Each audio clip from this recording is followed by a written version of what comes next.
Welcome back, ladies and gentlemen, to the SimZone. We're here for the second round of the IMB Racewear GT3 Championship, and currently in this qualifying session it is Trapani on provisional pole with a 122.360, followed by Castorino here in P2, just 3.5 tenths behind. He's not currently on a lap though, so he'll be looking to improve throughout the remainder of this qualifying session. Leon Otoki currently sitting in P4. Otoki finished P1 out at Spa last round. He was miles ahead of everyone else by the end of the race, and I believe he did set the pole time as well of a 2:15.4 at Spa, so we're expecting some big things here from Otoki this time around as well, so we're going to keep our eyes peeled to see what he can do. Palatella in P5, and those top 5 all within a second of each other. But before we go any further, let's take a look at the standings coming into this round. So Otoki leading the championship on 105 points, followed by Castorino on 100 points. Then in third, Sobzik on 94, Trapani in fourth on 90, Ben Mullard in fifth on 87, Hansko in sixth on 84, Palatella in seventh on 81, Sidor in eighth on 78, Shivo in ninth on 75, and Angelo in 10th in 72 points. So that rounds off your top 10 coming into this round. It's currently Trapani still on provisional pole here. Let's see who's about to come across the line so we can catch if anyone's about to improve. Look, the 949 car, that is Shane Rees, who's about to cross the line. He's 9 tenths up. Where's this going to put him? P21 for Rees there. But it's still, oh, it goes very wide there on the exit of turn 1, so that's simply going to go back to the pits. Trapani is up for an improvement, but he's only just started this lap, so he's still got a long way to go. But he is currently a 10th up, so we'll keep an eye on him. Hansko, there's a lot of Ferraris on the grid in this championship, and the Ferraris have been proving to be very strong so far. Obviously they're strong at Spa, and quite a good car at Brands Hatch as well, and also Sidor in the Porsche. Another good car at Brands Hatch, but the Ferrari there of Coke bouncing all over the exit there. He is currently up on his time. Mullard in the Audi currently sitting in P10, is 3 tenths up, and let's see what he can do. If he does improve by 3 tenths, he'll be sitting around P7 or P8. You need to find some more time on this lap. So let's see if you can do it. Uses just enough curb on the exit there. Just missing the grass. That looks like Sidor stopped on the inside there. And he's approaching the penultimate corner there. Not using too much curb, but more on the exit. Dips away onto the grass though. He's still up on his time. 4 tenths as he approaches the final corner. And let's see what it's going to be for Mullard. Almost. You can see how much of the track he's using there. But he's going to cross the line. 4 tenths of an improvement. That puts him P4 on the second row there. So a good improvement from Mullard, but still a whole second off of Trapani in P1. And let's see if you can get an onboard lap with Trapani, just to see how he's taking the circuit compared to the others.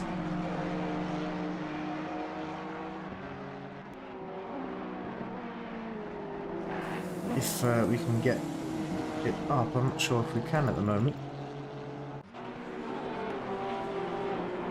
It's not, oh no, he's returned the car to the pits anyways, so have a look at E2.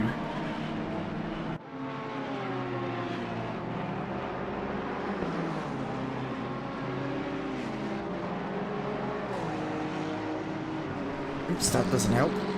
Brilliant, so we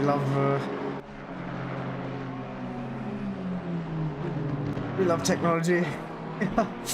Let's hope it works. No, it's not going to, unfortunately. So Just bear with us, we'll be back in just a moment.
Alright, ladies and gents, apologies for that. I'm not sure exactly what's going on, but we'll have to make do with what we have for now. So, as missed a bit of the qualifying session, so Trapani puts it, put it on pole, Toki in P2, and Castorino in P3. Now we're coming towards the end of this formation lap, so the drivers are going to be lining up double file very, very shortly.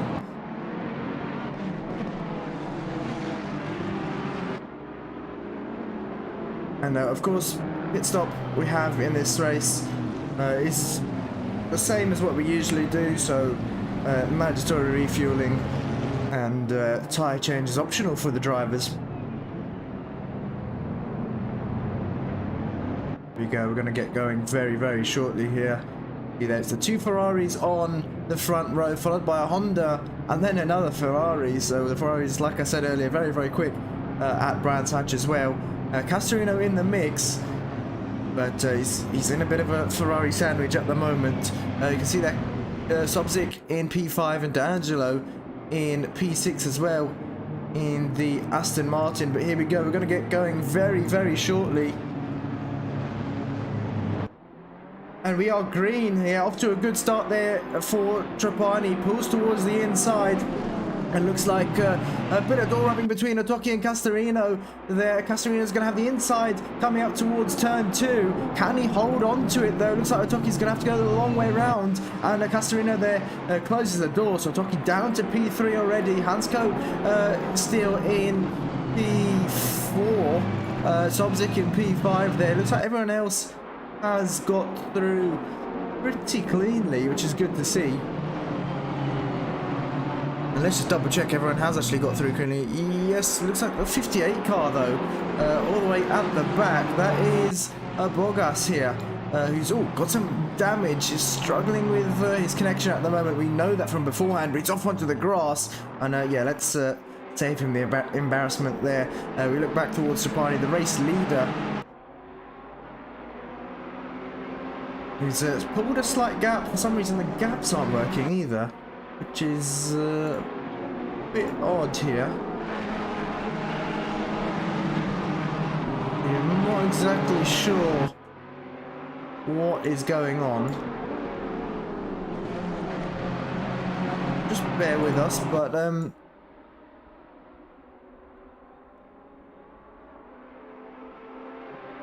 yeah, Trapani already pulling away. That's about half a second. I'm going to have to do it manually now. We love technology, don't we? And those that are in the comments, good to see you. Nah, there's some in the comments speaking another language. If you can speak English so we know what you're saying, it'll be much more beneficial for me. Ah, there we go. So we're going to have to try and figure out what's going on.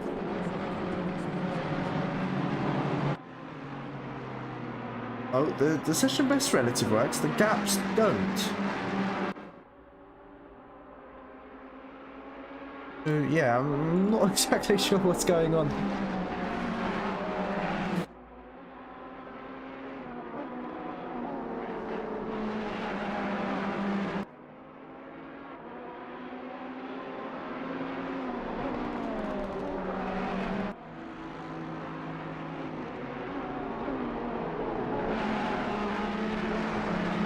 Apologies about that, but Trapani pulling away already. It's going to be a bit tough to try and find who's close together on track, but looking down towards P3, looks like Castorino dropping back now. He's made another mistake because Toki has got back past Sobzik. They're defending against D'Angelo in P5. D'Angelo not close enough, coming up towards turn 2 for a move. Sidor down into P6. Oh, well, up into P6 actually. He started 9th, so he's moved up a few positions off the start. But what's happened to Ko? He's down into P10 now. He's lost quite a few positions off the start. And if the gaps aren't working, do the deltas work? Yes, they do. Brilliant. So yeah, Ko has lost 6 positions off the start, which is a real shame. But he'll be trying to work his way back up the field. Shiva there in P11 just behind. Well, actually not just behind, he's a bit further back, but he's got Matheson behind him, P12. And the number 10, McLaren there just behind him in P13. Look at this, Meshagovsky now. Obviously was in a different car last round, but he's changed for this round. Of course, his points then get removed. And he's the start from scratch again. Is that someone onto the gravel? Sounded like it was.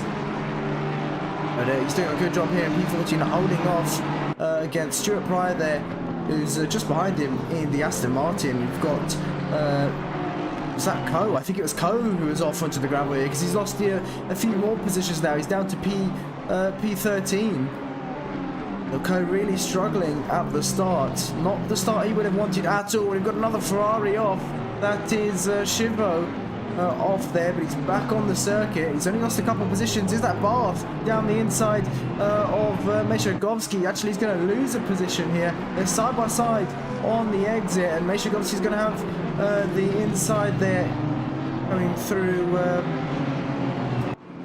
Is it Graham Bend? Oh, I can't remember the corner names at Brands Hatch. So many circuits now to remember.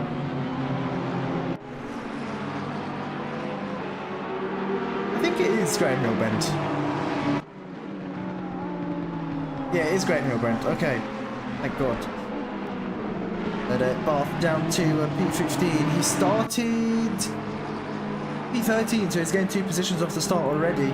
Let's try and get the gaps up, see if they work again. Nope, of course they don't. Brilliant. Really not sure what's going on. Do the gaps work on the main one? No. Okay, so we'll have to leave it. Leave it for now, which is unfortunate. But that's technology for you, eh? Barth still holding on to P15 here. He's got Pryor. Oh well, of course, once again the 2 Pryors on track together. P15 and P16 and P17, just to make it even more confusing. They're on track again, just a position behind each other.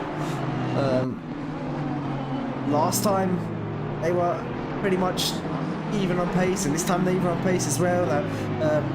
Matt Pryor in the Audi, he's got a bit of a train behind him. He's got to defend against Brownhill in P18, Patrick Den in P19, Benaquista in P20, Curtin in P21, and that's pretty much, oh no, there's more. You can see in the background there, Reese having to defend against Blanchet. Blanchet looking for a move down the inside there, had to back out of that one, but he's showing his nose down the inside, but it wasn't enough to warrant a move. You can see Van Hoorn in the background there in P24 now.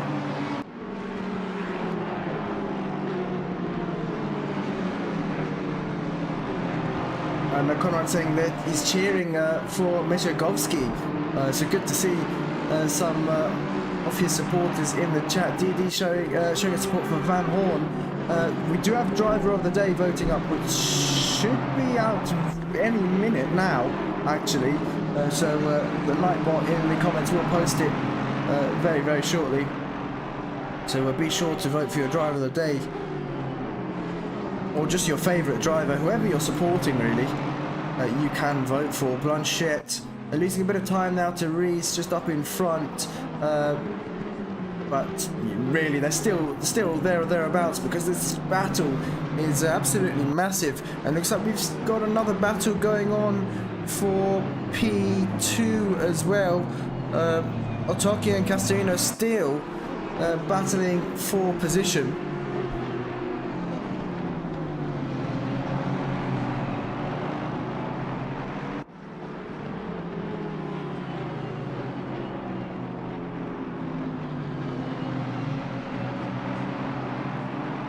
So let's see if we can get this up on our second screen as well. So here we go. We look at the battle for P2. Castorino still on the back of Otoki. Their last laps very, very similar. Castorino only half a chance slower. But that slipstream, especially down the start-finish straight, is going to be pulling him along. Although it's not a very long straight, it will help him maybe close a 10th or so. These two very, very even on pace, like I said earlier, and they aren't really losing Trapani and P1. Their last laps, between Trapani and Otoki, P1 and P2 were only 0.02 apart, so very, very close between those two. You can see they're Van Hoorn losing a bit of time to the train in front of him, but like I said earlier, it doesn't really matter. They're battling so hard already that he should be able to close the gap. In fact, I'm going to have to rely on my second screen to keep an eye on the gaps in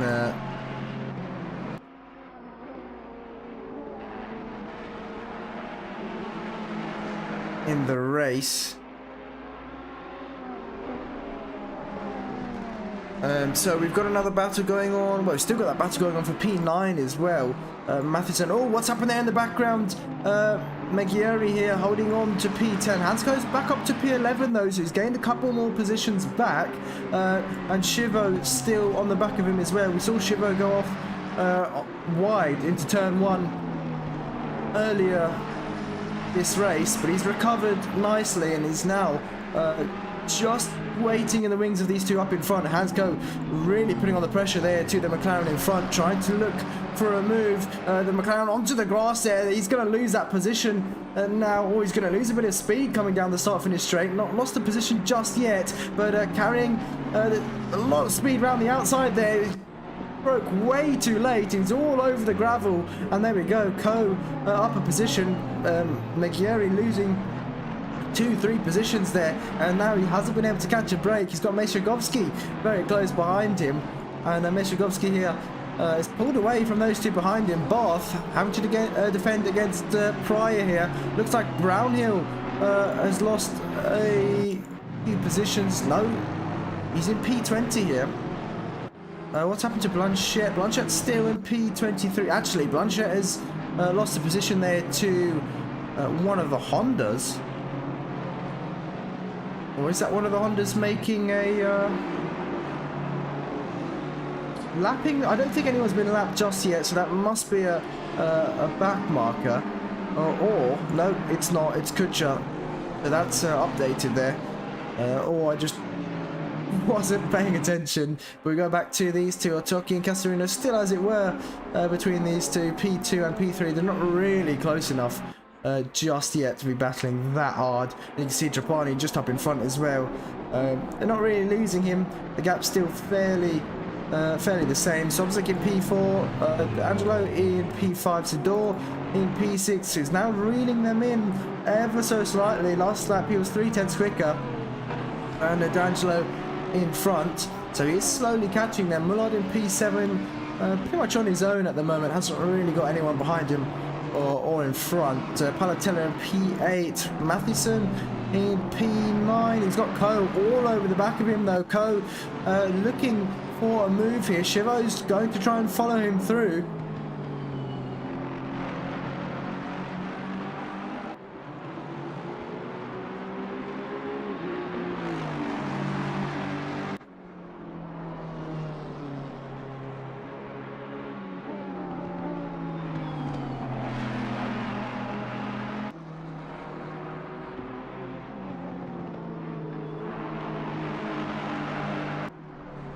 Matheson holding on here. Brands actually, we know it's a very, very narrow circuit, so not really easy to overtake. Yitza, good to see you in the comments. And there we go. We've got the Driver of the Day link up, so that means Driver of the Day voting is open, and you can vote for your favourite driver, whoever you're supporting. Just be sure to vote, because that will close in the last 5 minutes of the race. And you can see here Matheson is going defensive into turn 1. He's going to move back over to the racing line, and Ko with a late move down the inside, but is it too late? Has he got the car stopped in time? Looks like he has, but Matheson's gone for a switchback, and he's going to have the inside into turn 2. They're still side by side, and if Ko gets pushed on the outside here, looks like he's all over the curb, manages to hold it, but a bit of contact between the two Ferraris in the back as well. Luckily, he was able to hold that together.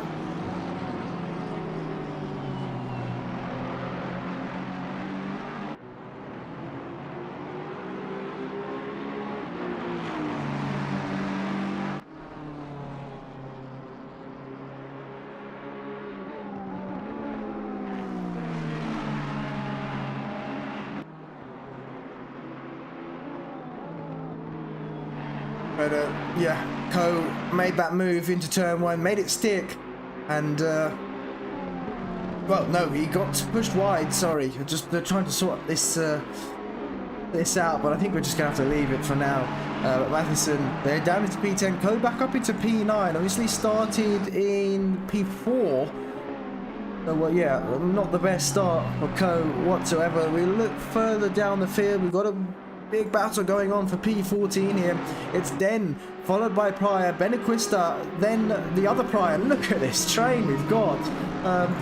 Then it's Matt Pryor, then Barth, then Brownhill, then Curtin, and then Kucha. There's so much action going on track at the moment. Let's see if we can try and get some onboards, even though it is a bit broken. There we go. Oh, looks like that is one of the Audis off track. Who is that? That's Patrick Den, who's facing the wrong way there out of the exit of turn 1. Looks like that is Kucha, who's just got past Curtin.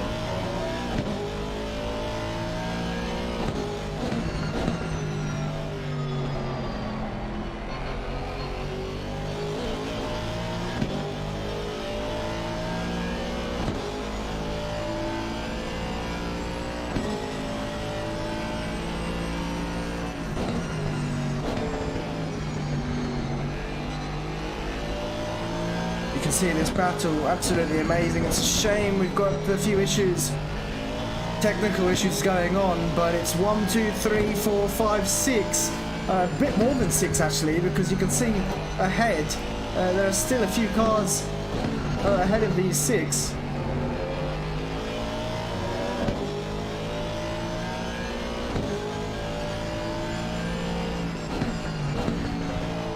And we go back, nope. Go back trackside there. Try and have a look at what else is going on. Is that Kucha down the inside? No, he tried. He looked for that move, but had to back out of it. Looks like Den into the pits now. We're going to see if we can catch a quick replay of what exactly happened to Den, because he's hit it before the windows opened, so he's definitely got some damage somewhere. Let's try and have a look what exactly happened to Den. Did he lose it himself? I think he's either tagged or he lost it himself here. Oh, he did lose it himself, so that's a real shame for Den, and we'll bring it up very, very quickly. You can see there Den on the right, coming into turn 1. A bit late on the brakes there, misses the apex, gets a bit of oversteer, tries to correct, and loses the car. Luckily, Pryor there in the Aston just coming out unscathed, but that obviously caused him to pick up a lot of damage for Den. But it looks like we're going side by side here up towards the final corner. That's Brownhill and Pryor. Brownhill's got the move done there on the brakes, and he moves up into P15. Matt Pryor down into P16. He's now being challenged by the other Pryor. Remember, these two aren't related whatsoever.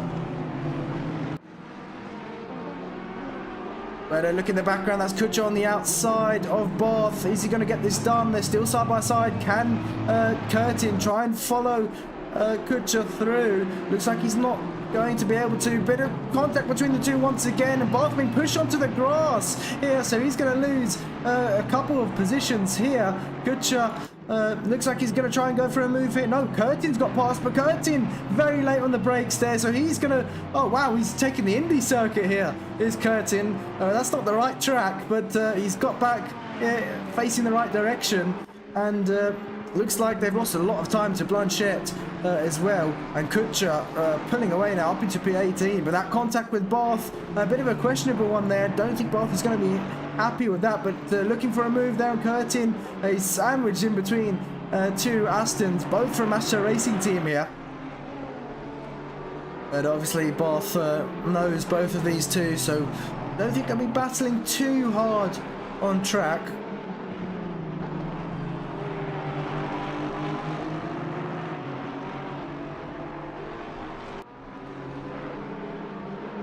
But let's see if there are any other battles going on. Toki is now to the race lead, actually, as just noticed. And Trapani is down to P3, battling with Sobzik. So something really bad has happened to Trapani. You can see he's got a bit of damage on the front of that Ferrari as well. So I think he's definitely lost the car somewhere. And that's the thing about Brands Hatch. If you make a mistake, Brands really punishes you for it. There's no runoff, it's just grass and gravel. And well, personally, that's one thing I really like about the British tracks. You have to be, you can't really afford to make any mistakes. You have to be absolutely perfect and consistent each lap. It's one mistake and you're off. And we'll see if we can find out what happened to Trapani, who was leading the race. I know we've seen it. We have seen exactly what's happened here to Trapani. We'll bring it up in just a moment.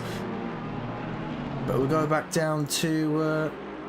we'll try and find that battle again. Brownhill has pulled away from Benequista and the rest of the pack. Matt Pryor here still defending against the Aston and the Honda. So here we go.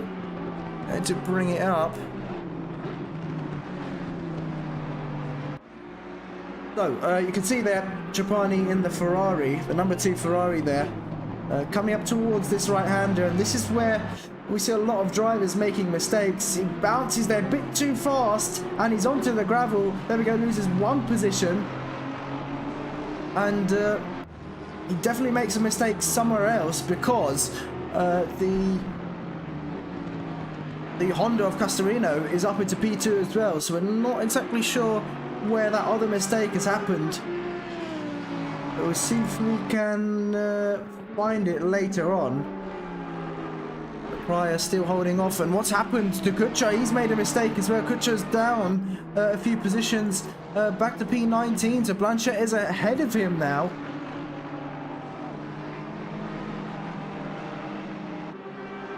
Kutcher was on a roll. He started, well, actually started in P12, so he's actually gone backwards so far this race. And let's have a look at Meshugovsky running on his own now. He was in a bit of a battle earlier, but he's gained a position off the start. Palatella into the pits. Pit window is now open.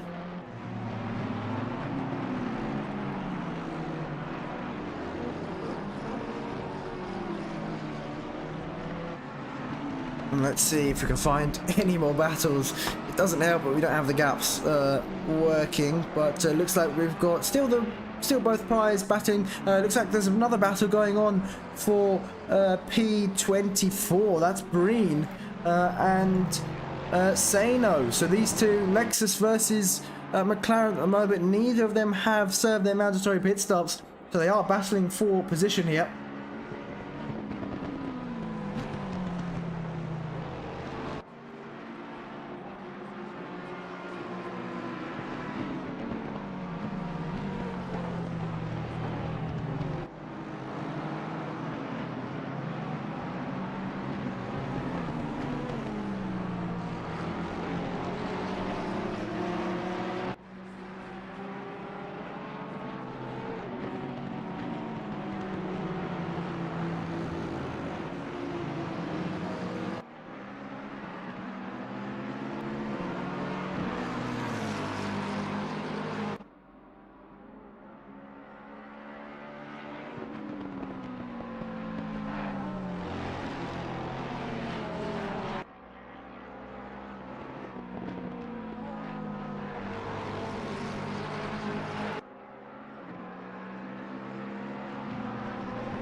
This battle's still going on. Looks like they've got the race leader coming past them, so they're gonna have to move out the way here. And let's see if they can time that well. Looks like Breen moves to the inside, but it was a horrible timing there from Breen, because he's let Sano through, and Sano up a position there, and they've got pretty much the rest of the lead cars coming through now, saying a very sideways there through turn 1. But Breen's going to have to time this way. He looks towards the inside, but he's not close enough just yet. And it looks like the leaders are going to lose a bit of time here as a result.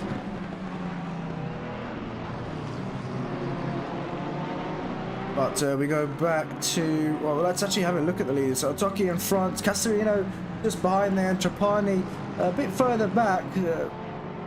Trapani defending, not really defending just yet. Sobzik still there or thereabouts. We've got D'Angelo on the back of Reese now. Has Reese pitted?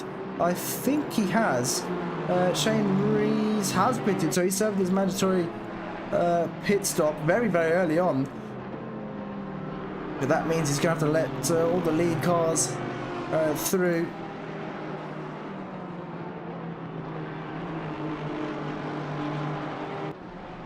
And Kasimskas in P15 wasn't feeling very confident about Brands at all. But still running in a fairly good position so far. We've got P17 to P20 all in the pits now. We'll look back to Shivo and Palatella, P23 and P24. Oops, nope. Let's see if we can catch them. There we go. Looks like they've got the lead cars once again coming through. Palatella has lost actually a bit of time, and you can see there Shivo making way for the 2 lead cars onto the marbles and onto the curb as well, almost losing the car there. It looks like he's had to dive out the way as well to avoid making contact with the BMW, but that's going to allow Palatella to get a great run here. Is it going to be enough? No, it's not.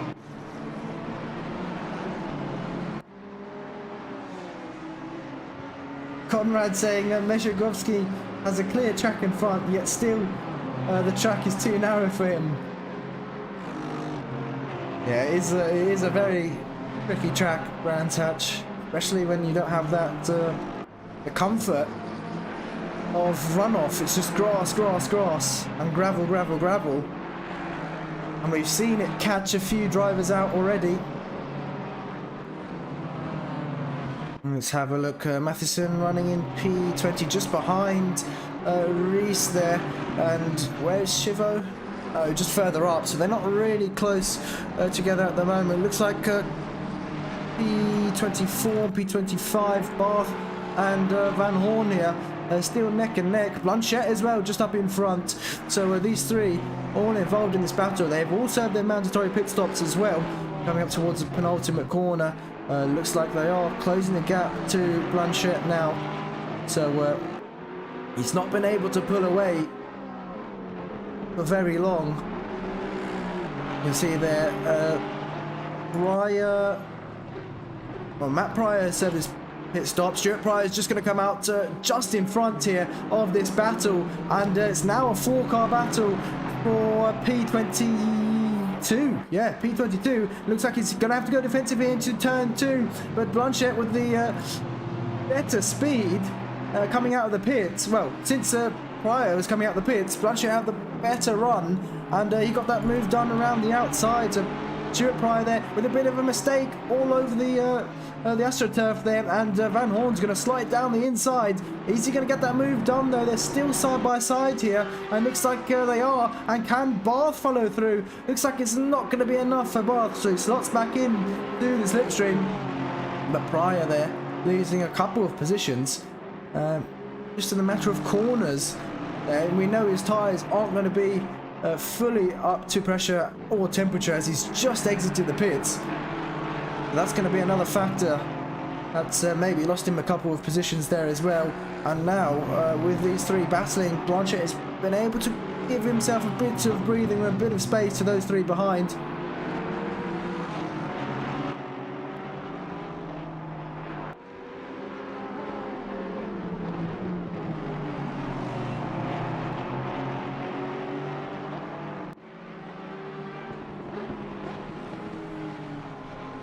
Let's have a look what else is going on. We've still got Sidor and D'Angelo not far apart from each other either, P6 and P7, although the gap's about 9 tenths between these two, and they're still yet to serve their pit stops. Sano and Breen, P17 and P18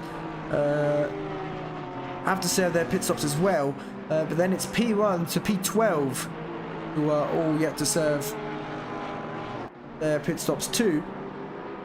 But I think we're going to have to go back to this battle because nothing else is going on at the moment, or just yet. Cameron Pugh into the pits now in the Porsche there in P12, and looks like Van Hoorn is pulling away from Pryor now, but Blanchett is pulling away from these three as well. Barth with a bit of a dummy. It's not going to work though. It's not really a corner you can go for an overtake in unless you're alongside beforehand. And is that Benaquista behind? Yes, it is. So he's going to get involved in this battle too, and it looks like this battle towards the back of the field is going quite strong. We've got a number of drivers joining in on the action here, and we might even see some more drivers. Sano is in the pits. Pugh is in the pits as well. Where is Pugh? Is he coming out of the pits now? No, he's not. Well, he is, but he's not close enough. You can see there he's just been released off the limiter, and he's quite far back to that pack in front of him. He's got some work to do if he wants to catch them up. But Brownhill now into the pits. We saw he was ahead of that train earlier, so we'll see where he emerges on track.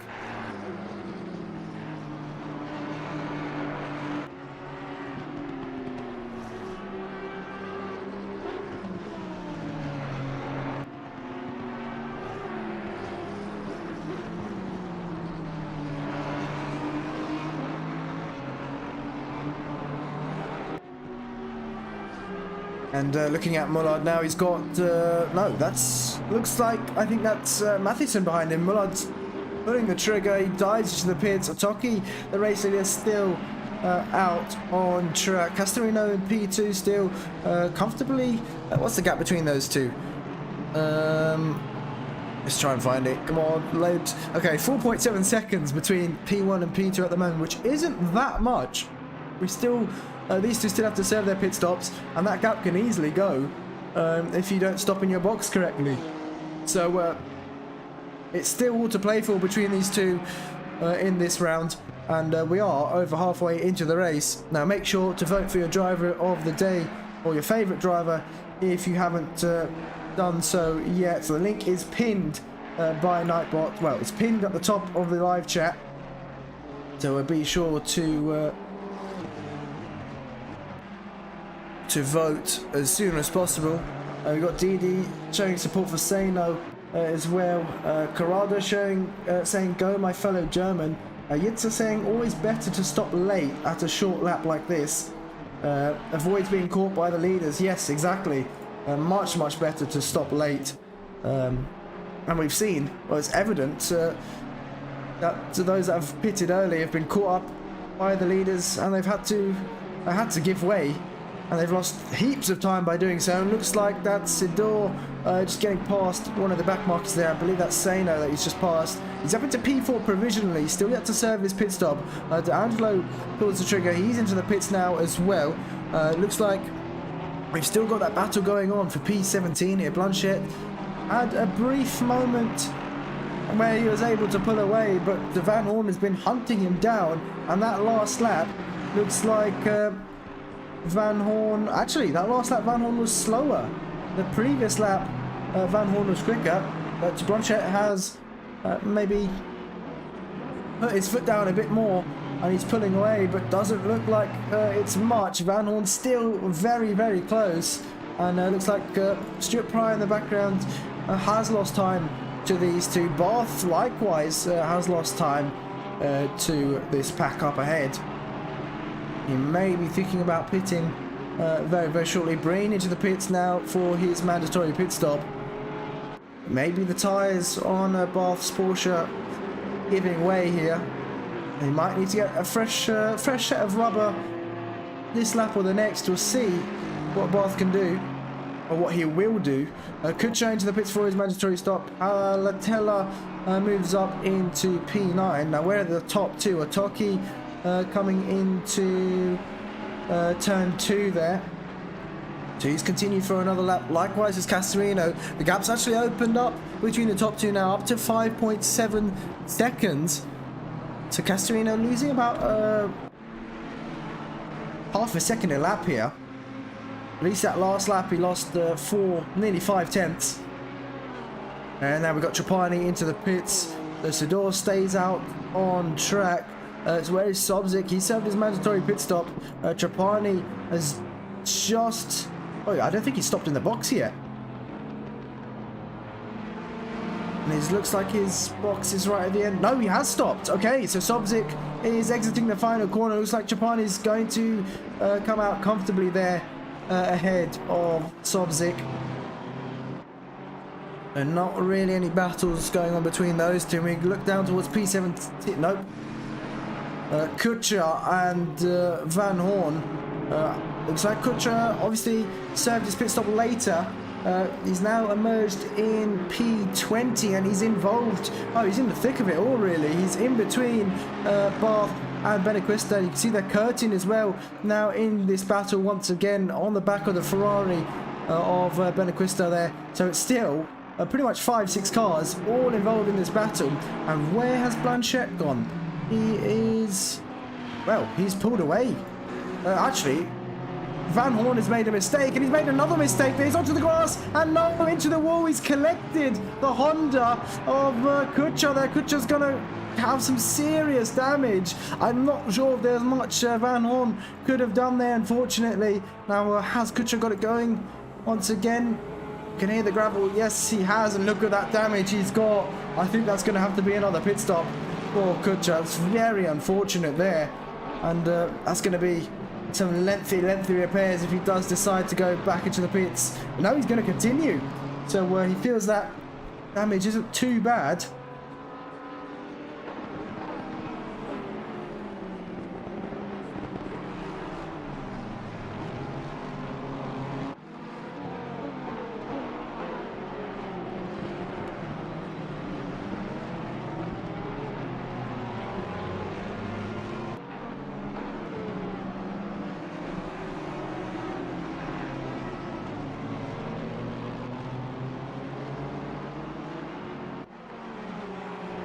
But yeah, that's cost him a lot of time. And for Van Hoorn, who's currently in P20, he's got a bit of damage as well. Not as much, and no, he's made contact with his teammate. Oh, obviously they're not teammates in this race, and we'll be battling for position. But Van Hoorn, I think, not having the best of moments at the moment. Well, said moment twice, brilliant. Best of moments right now.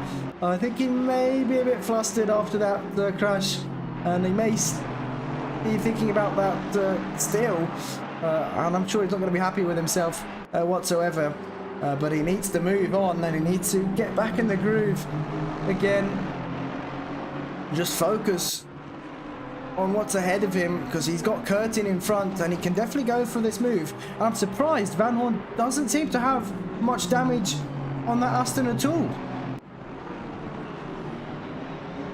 He really doesn't have much damage on that Aston, unless it's being hidden by that livery. But yeah, it doesn't really seem to be much at all. And it looks like the only driver to serve their mandatory pit stop now is the race leader, Sidor, provisional race leader, in fact.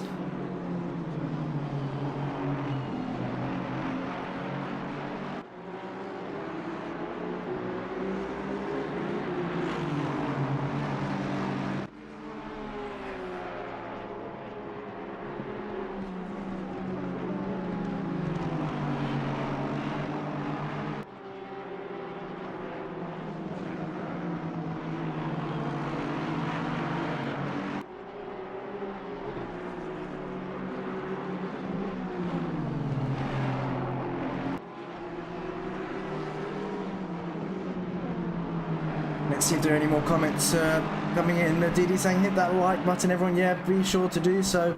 Corrado said had rear end damage, that's why he's got oversteer. Correction was stupid. Then he got hit by a BMW, 30 seconds of damage. Oh, Patrick then, yeah, makes no sense to continue. Yeah, that's an unfortunate Patrick. Nothing you could have really done in that moment.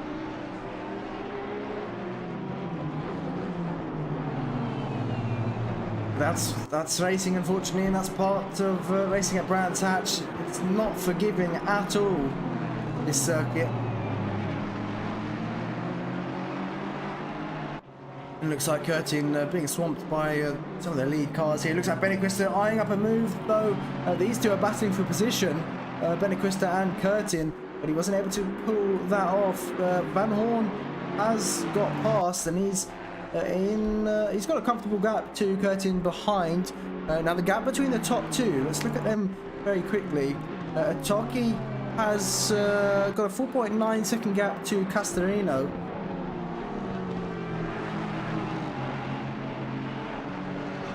Now these two, look at their pit stop time, it's very, very similar there. Trapani's lost a couple of seconds in the pits. Sobzik has lost lots of time in the pits there. Now I think if he nailed that pit stop, he would have been able to get very, very close to Trapani, maybe even overtake him in the stops. But yeah, 60-second pit stop here isn't very quick at all, and that's what's cost him a lot of time.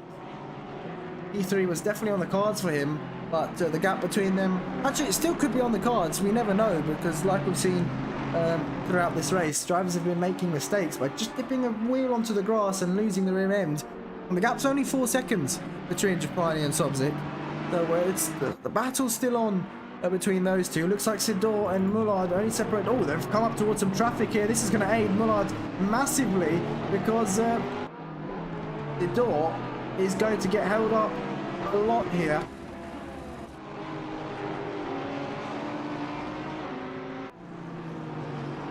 Looks like he's doing a good job at navigating through this traffic. Is Sidor, and it looks like that is the Honda of Kuchka. And what's happened to Alan Breen? Oh, he's still going. So we'll switch back to these two once again. And Mullard's still stuck in this traffic though, but he can see the door just up ahead of him, and this Lexus is going to have to move out of the way very, very shortly. What Lexus is this? I think it might be Kosintskas. Yes, it's Kosintskas. There's not really much space just yet. I think this is the best place to move over, and he does. There we go. So not really much time lost for either of these drivers, but Mullard I think has struggled a bit more than Sidor has in getting through the traffic. Sidor now in clean air. Mullard's still got one of the Porsches to get through. I believe that is Cameron Pugh there, just up ahead. And let's see if Mullard can do it. There we go. He's got it done, and now it leaves no cars between himself and Sidor. Looks like, I think, he is not involved. Actually, oh, he is involved in this battle with Kosintskas, and looks like Kuchka is a couple laps down there in P29. So he's not involved in this battle between the two. Oh, he has repaired his damage, so yeah, that's why he is further down the order than he was previously. You're losing a position after letting the race leaders through, and it's just about that timing where you let the leaders through and when you let the leaders through. Benequista, is he off the track? No, I got yellow flags there for just a moment. He seems to be okay so far. We'll just look back to the race leader. Toki has brought that gap back up to 5.6 seconds. And he started down in P2. Well, I say down in P2. It wasn't really that far back, but he's managed to gain 2 positions. Lost a couple of positions on the start, which put Trapani in P1, Castorino in P2, and Otoki in P3. But he's been able to gain 2 positions and now pull away from the rest of the field. He's still lapping in. Oh well, that last lap. Oh, bit of a mistake there, but that last lap, a 1:22.6, which is in fact his best and the fastest lap of the race. Oh, he's lapping extremely quickly at this stage. And obviously he's going to be on lighter fuel. He's going to have fresher tyres. So this is where he'll be pushing the car. Although he doesn't really need to. Because like we saw just a few corners ago, he made a slight mistake. And that's what Castorina is going to be hoping for.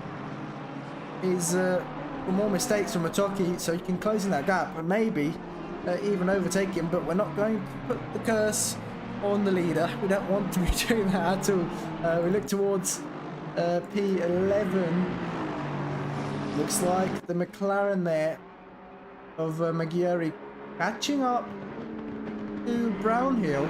Maggiore, although that last lap from, in fact I think Brownhill's overtaken Maggiore, because that last lap was a 24.3 for Brownhill, and Maggiore is a 25.3 sorry, 24.5 for Brownhill and a 25.3 for Maggiore, or unless Brownhill has made an error this lap. We'll see once they cross the line what their lap times have been, and that's what will decide. Well, that's what will let us know if Brownhill has made a mistake this lap. You can see he's now pulling away massively from the McLaren behind. He crosses the line now. Oh, it was a 24.1 that last time for Brownhill, so I think he has overtaken Maggiore, and he's now pulling away, lapping over a second quicker. So it's not really a battle that's going to go on much longer. Otoki has actually lost some time to Castorino, the gap down to 4.3 seconds, and looks like Castorino has been catching. That last lap was a 22.8 for Castorino, and for Otoki it was a 23.1, so he's closed the gap by 0.3. Castorino still definitely has a chance here in this race. Let's look for some more battles. Blanchett and Barth still on track together. Blanchett very deep there into turn 2. Where is Barth?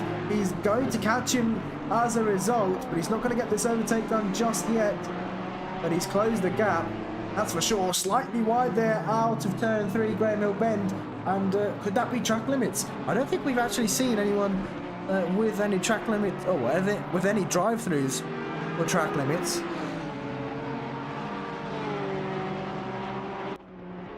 Which is good to see.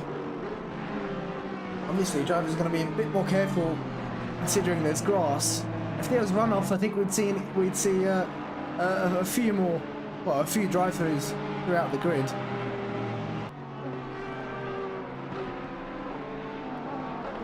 But who knows? Who knows if they're running on their last track limit warnings? There's no way of us telling. Kind of brings some excitement as well into it.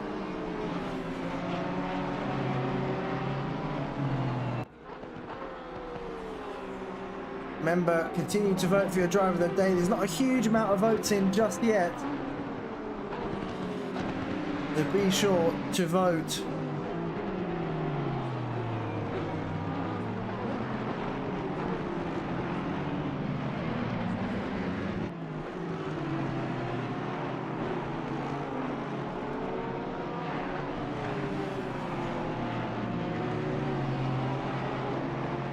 Now for 23 people watching, make sure to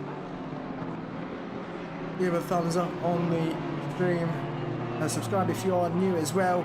Bit of a mistake there from both these two, but Barth doesn't really have to worry because that is a lead car ahead of him. And where is Blanchett? Where is P17? Wow, much further down the road there. So Blanchett has been able to pull away. I think Barth may have made a mistake. I'm not entirely sure. But he's on the back of Will Pryor. And have they made contact? I'm not exactly sure if that was contact between the two, or if Pryor dipped the wheel onto the grass and lost it himself. We're going to have a quick replay of that. And I think he dipped the wheel... he caught the grass. I'm not too sure. We're going to have to try and find out exactly what happened. It's only just on this lap.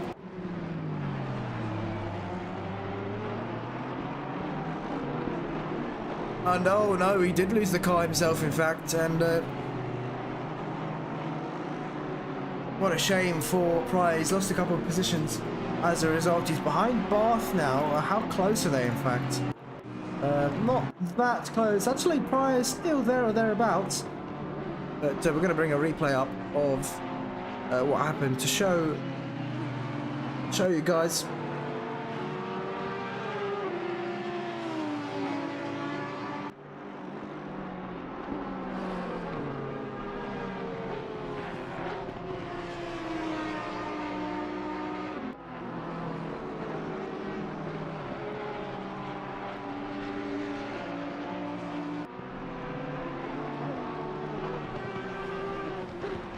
So here we go. Bring up the replay now. So here we go. Pryor coming up towards this right-hander. This is where we've seen so many of the incidents. Just goes a bit too deep there and catches the grass, loses the car, but luckily doesn't get much damage. He doesn't end in the barriers and can continue on with his race, which is good for him. But yeah, it could have been much worse for Pryor, but luckily he's continuing, and the gap between the top two is coming down now, so it's 4.3 seconds between P1 and P2. And is it enough time for Castorino to catch up? And then he's not just got to catch up, he has to get the overtake done as well. And 9 minutes isn't a lot of time at all.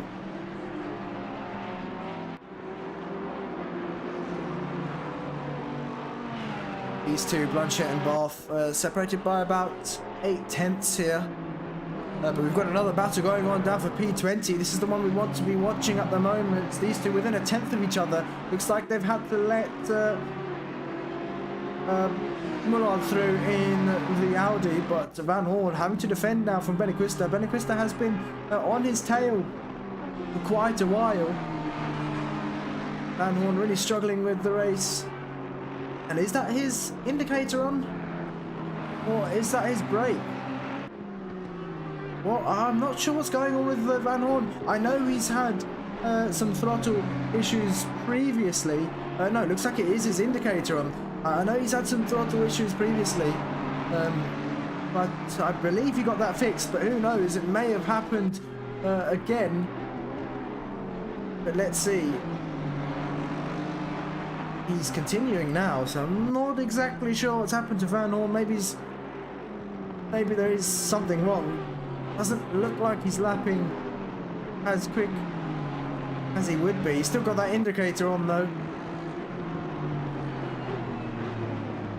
So maybe even made contact with Benequista earlier and just gave him the position. I'm not entirely sure.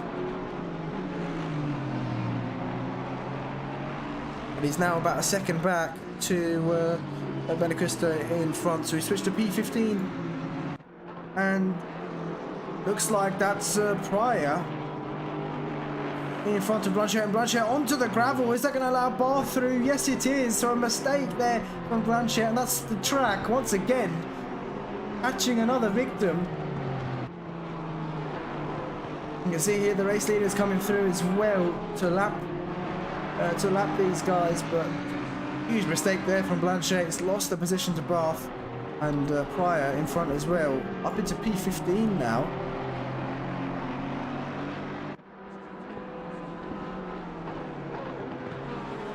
And let's see what the gap is between the top two. It is still 4.3 seconds, and they seem to be lapping very, very similar pace. And there we go, Blanchett moving out the way for the leaders here. You can see that's Pryor in the background, and that's not Stuart Pryor, that's Matt Pryor, the other one. You're horrible for saying the other one. But it looks like we've got yellow flags out on track. Someone has lost a car. Oh, Van Hoorn is into the pits. Oh, he's got some serious damage there on that Aston. That's going to be some lengthy repairs. He's going to be in there for about a minute or two with that damage he's got. And he's lost the car somewhere on track, which is a shame. And we were talking about Mullard earlier, who's only about a second or two off of Sidor, but now that gap's increased to 4.5 seconds. And Sidor, although that last lap a 130.7 from Sidor. So a huge mistake from Sidor. You can see him there in the front, but maybe this lap he's been able to get back into the groove. I'm not exactly sure what's happened between these two and why the gap is still at around 4 seconds. Well, it's actually, yeah, that's quite a slow lap there from Sidor. 130. Well, he could have been stuck behind some traffic.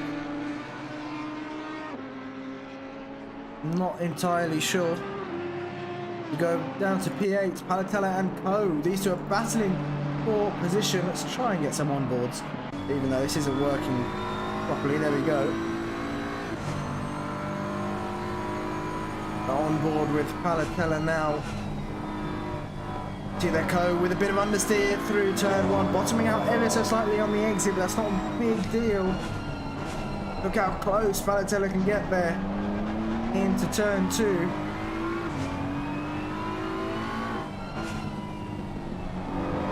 It's a saying, go Jan in the comments, the wall. And finally got to say it. Weightless saying, can you show us P14 Meshagovsky? We will in just a moment. I believe he's pretty much running on his own at the moment. Hasn't really got anyone near him. But he's been running much better than the first round. And Palatella having a look down the inside there. Maybe just trying to provoke an error from Co. Looks like, was that someone off? We've got yellow flags there out on track. Oops. And yes, it is. It's a Honda of Kuchka there off the track. Real shame for Kuchka. His race has gone from bad to worse. And I think the same could be said about Van Hoorn, who picked up a huge amount of damage. And I think I know exactly where he lost the car. Yep. It's the same corner where everyone has been losing it. It's a real shame. Yeah, but we're going to bring it up in just a second. So you can see here, Van Hoorn coming up towards the right-hander, onto the grass and tried to correct and into the barriers, and that's where he picked up all that damage. And then had to serve a pit stop, and he's now down. Well, I think he might be... No, he's down into P26 after that. But we look back to this battle. Co and Palatella still neck and neck, and we'll switch to Meshagovsky very, very quickly. You can see here Meshagovsky a bit wide there out of turn 1, but yeah, pretty much running on his own at the moment. So not really much going on over there. We look back to Palatella and Co. These two are bumper to bumper as they approach the penultimate corner, and there's not much time left in the race for Palatella to get this move done, but Co is going to be wanting that timer to tick even quicker. Only 2 minutes left to go, and that's only 1 or 2 laps here. It depends where the race leader is. Otoki coming up towards, yeah, it will be actually, I think we might, yeah, it will be another lap after this. Another couple laps. Was that Co? Co's made a mistake. Oh no! Co has made a huge mistake here, and we didn't catch that. Of course, as soon as we flick off of someone and watch someone else, there has to be a mistake. All the drama happens when we're not watching someone. Let's have a look where he lost the car. No, no. It was, I believe, his own mistake, but we'll quickly have a look now and see what happened. You can see it coming up towards turn 1. Later in the brakes, a bit too late. It's got the rear out, a bit of a wiggle, and onto the gravel there. And there we go. Palatella gets gifted that position due to a mistake. And I think the constant pressure from Palatella maybe playing effect there. And Co losing that position, so Palatella is able to get it done. And where is our race leader, Otoki, currently? Yep, so it will be one more lap after this as well. So we will be on the final lap once Otoki crosses the line. And Conrad saying some battles are more exciting than those in real life. Yeah, I mean, there's some great battles throughout. I mean, especially the start. The majority of the race has had some excellent battling. We had a 6-7 car train earlier on, and we had a similar thing at round 1 at Spa for this championship as well. So there are some good matchups in this championship. Any other battles going on throughout the field? We've got Shivo and Brownhill, P10 and P11. Looks like Brownhill looking to get a top 10 finish this race, but it's not going to be easy. We know Shivo, very, very quick driver here, and can he hold on is the question. They've got some traffic up in front of him, so that could throw a spanner into the works, but no, Otoki's still going around the track, not that close to the end just yet. And is that Shivo off the track ever so slightly? He was on the grass, but he's gone wide. Has he gone wide? Cameraman, there we go. He has gone slightly wide, but he's been able to hold it just about, and they've still got another lap to go. Otoki is behind them, and looks like Shivo deep there, and it looks like Brownhill has got the move done. And we switch back to the race leader. Otoki is going to come up towards the final corner to take another race win here in the IMB Racewear GT3 Championship. There we go, rounds off the final corner and extends his championship lead. It's Otoki in P1. There we go, happy with that result. Castorino is going to cross the line in P2, not far behind at all.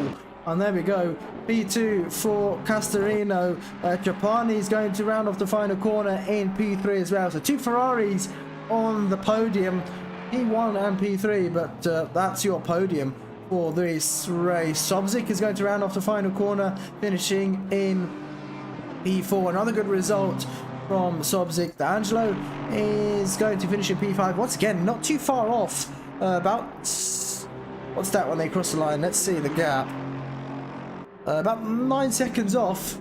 But not too far off of P4. And Sidor's going to cross the line in P6 after starting P9. So a good race there from Sidor. Mullard is going to cross the line in P7. Alatella, after getting that move done on Co, he's going to hold on to P8 here, and he's going to cross the line to finish P8 with Hansco just behind in P9.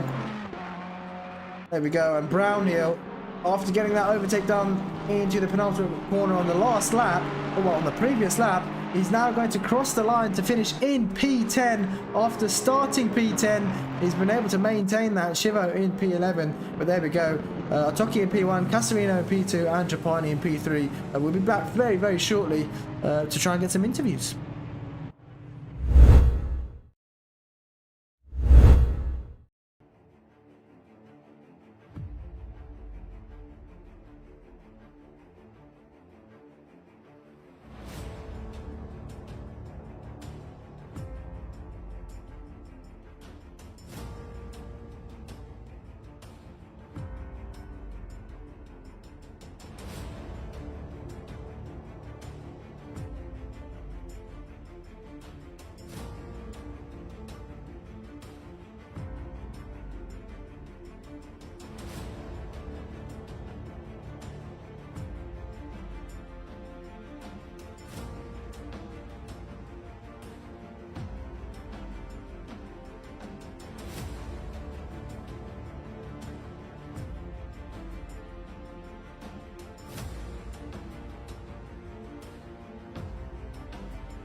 All right, let's see if we can get some interviews then for the end of this race.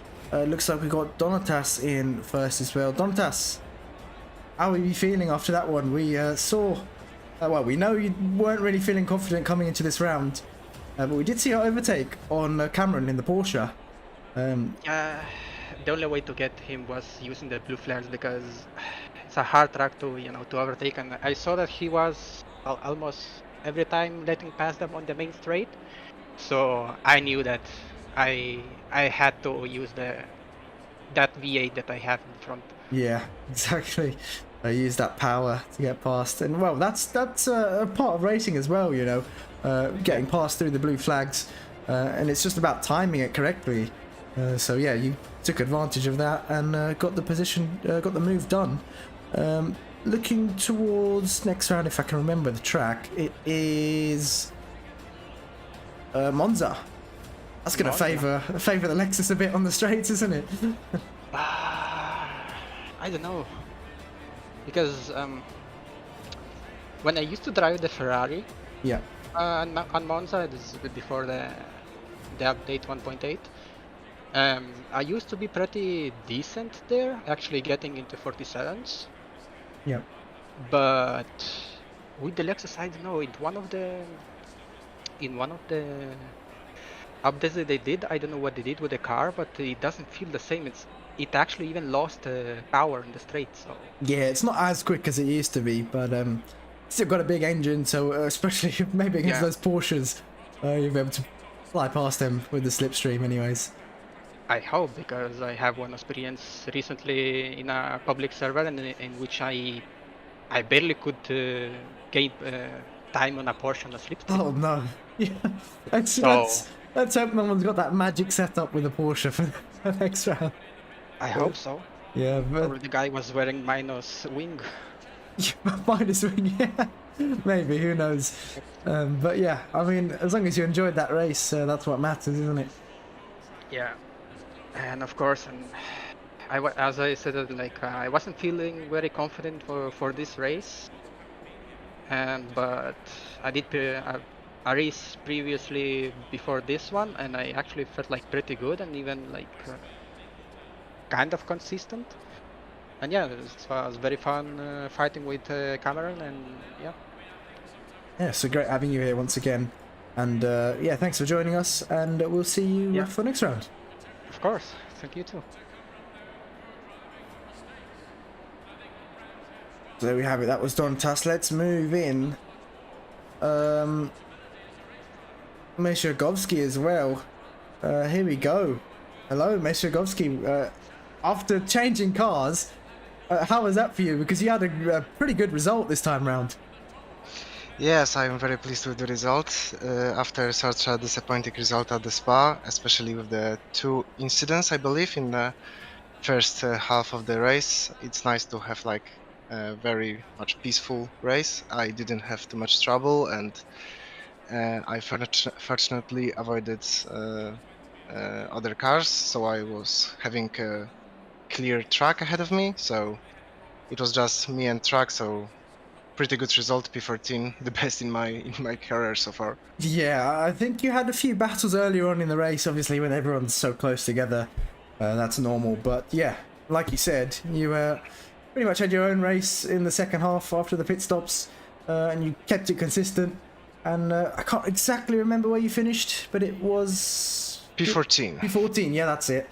So a top 15 finish is pretty good after changing cars, and that's going to be your drop round to the first round, so you're still within the championship fight, and maybe a top 10 finish in the championship is what you might be hoping for.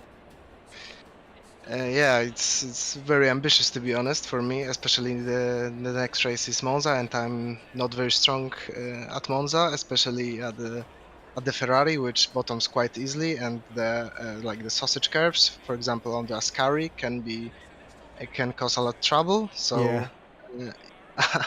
I'm pretty scared. I think as long as you just keep it consistent and don't take many risks, because there will be a lot of deaths in Ascari, I'm sure. Yeah, consistency is not my it's not what I'm known for. So I will just keep training. For example, I did a lot of practice for the bronze hatch, and it paid off. Yeah. So I am hoping Monza will be the same. Yeah, let's hope for that as well. Thanks for joining us once again, and we will see you for next round. Oh yeah, of course. Thank you very much. So we have it, ladies and gentlemen. That was Meshagovsky. We're actually going to bring up the driver of the day results now as well. So let's bring that up. Let's open it up. There we go. There are your votes.